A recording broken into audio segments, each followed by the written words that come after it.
Kota Raya Kuala Lumpur.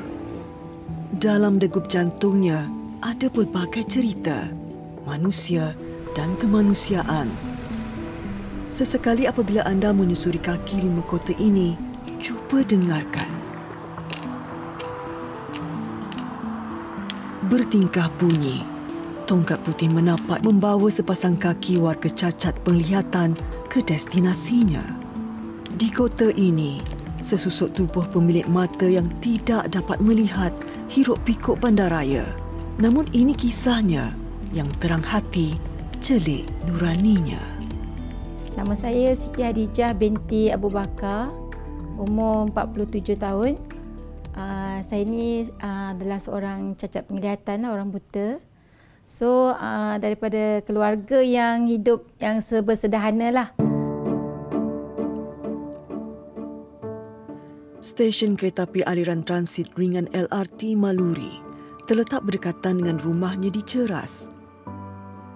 Hampir setiap pagi, Hadijah atau lebih mesra disapa Kak Jah menaiki LRT ke tempat kerja.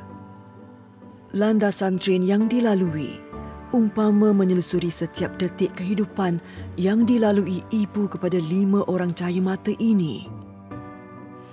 Hadijah dilahirkan rabun, mewarisi keadaan ibunya yang juga tidak dapat melihat.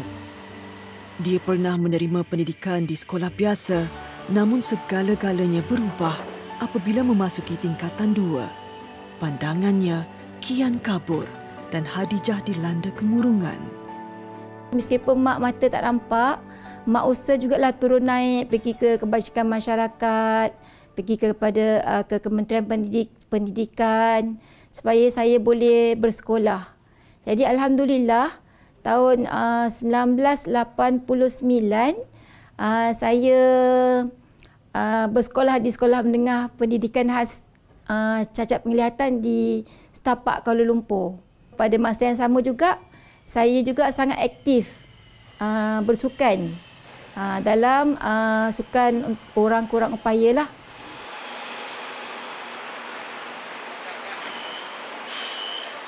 Pada tahun 1989, Hadijah mendapat semangat apabila menyambung pelajaran di Sekolah Menengah Pendidikan Khas Cacat Penglihatan Setapak sehingga tingkatan 5. Dia juga aktif bersukan.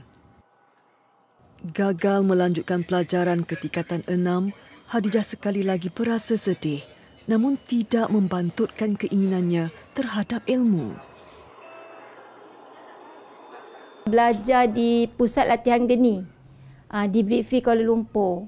Masa tu dalam bidang telefonis tahun 1994. So 95 saya keluar daripada saya ambil kursus tu selama setahun. Kemudian 96 saya dapat kerja dah. Dah dapat kerja tapi orang kata mungkin masa tu mungkin nasib tak menyebelahi saya sebabkan saya kerja sebagai telefon operator, saya menghadapi masalah kesihatan lah. Jadi saya terpaksa untuk berhenti.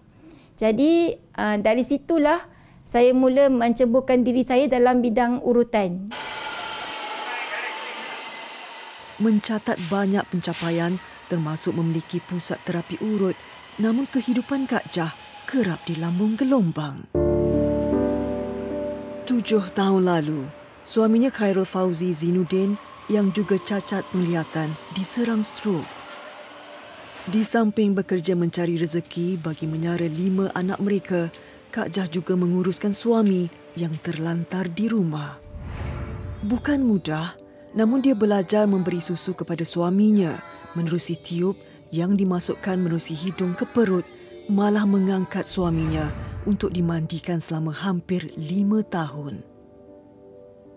Pada tanggal 27 hari bulan 12 tahun 2020 tu, saya dan anak-anak hidup tanpa suami. Saya juga rasakan kehilangan itu. Saya rasa macam satu kehilangan. Dan sampai satu ketika ada seorang sahabat sepasang suami isteri ni suaminya juga menghadapi masalah stroke. Saya memikirkan di mana peranan kita sebagai orang Islam. Sedangkan Islam itu mengajar erti kasih sayang. Islam itu mengajar erti saling bantu-membantu. Jadi di situlah saya terpanggil untuk saya tampilkan diri saya, untuk saya menawarkan perkhidmatan saya dengan kemudahan yang ada di rumah saya ni untuk dia tinggal seketika waktu, untuk saya memberi pendidikan kepada dia bagaimana nak menguruskan dan menjaga suami yang sakit terlantar. Rakan yang dibantu itu adalah mualaf berbangsa India.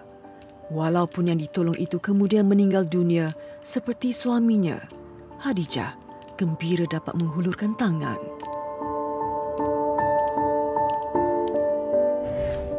Al-Quran Braille, kitab untuk rujukan umat Islam yang cacat penglihatan. Amalan harian Hadijah adalah berkait dengan ajaran Al-Quran, terutama surah Al-Alaq iaitu Iqra. Ayat pertama diturunkan Allah Subhanahu Wa Taala kepada Nabi Muhammad. Iqra, bacalah dengan nama Tuhanmu yang Maha Menciptakan, yang mengajak umatnya mencari ilmu pengetahuan, berbuat kebaikan dan beramal soleh.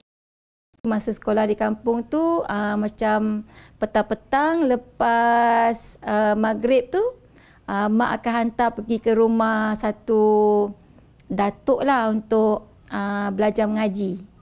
Alif bata, menggunakan mukaddam dan Al-Quran lah. Tapi masa tu saya ni dilahirkan dari kecil lagi, memang rabun.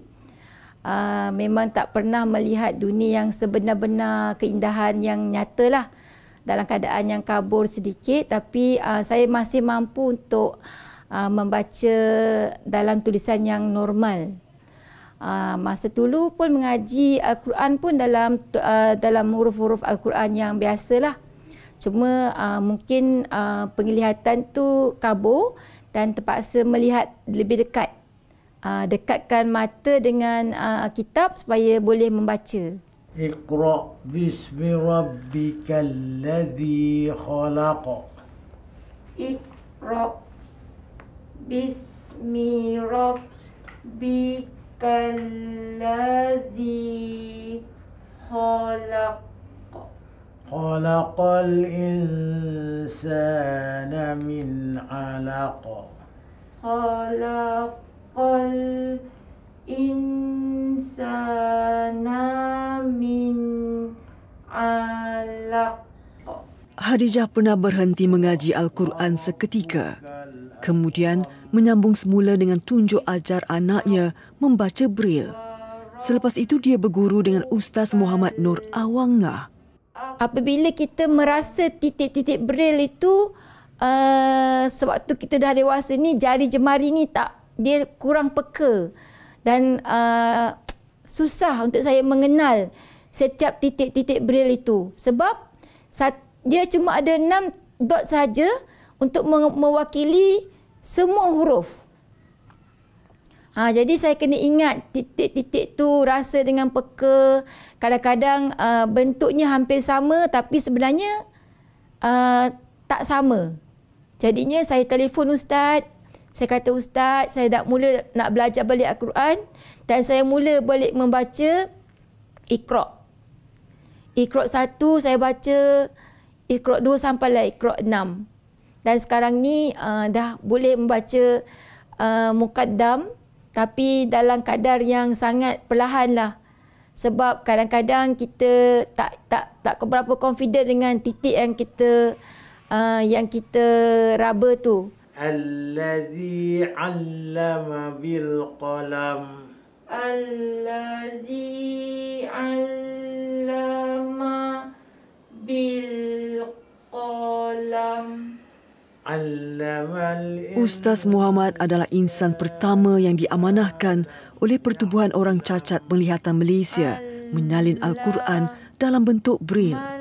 Menurutnya, memang agak sukar bagi seseorang dewasa belajar kalam Braille dan Hadijah berusaha bersungguh-sungguh mendalaminya. Ya, lam, menjadi harapan dan impian saya just menjadi seorang pelajar saya yang paling unggul. Bukan saya boleh membaca Quran untuk diri dia, bahkan boleh menjadi seorang guru Quran nanti. Untuk mengajar Quran ini bukan saja kepada OKU, bahkan kepada orang biasa saya mengajar Quran. Itulah saya sentiasa membimbing dia. Dan kadang-kadang saya marah, saya apa. Tapi kata orang itulah marah-marah sayang, bukan marah benci. Biasalah guru dan murid ni marah-marah sayang. Sayang sebagai murid supaya menjadi seorang insan yang berjaya. Bismillahirrahmanirrahim. Iqra bismi rabbikal ladzi khalaq. Khalaqal insana min alaq. Iqra wa rabbukal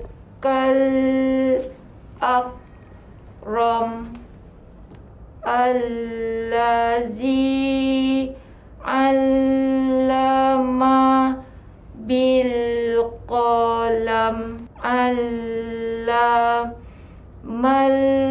insana ma lam ya'lam.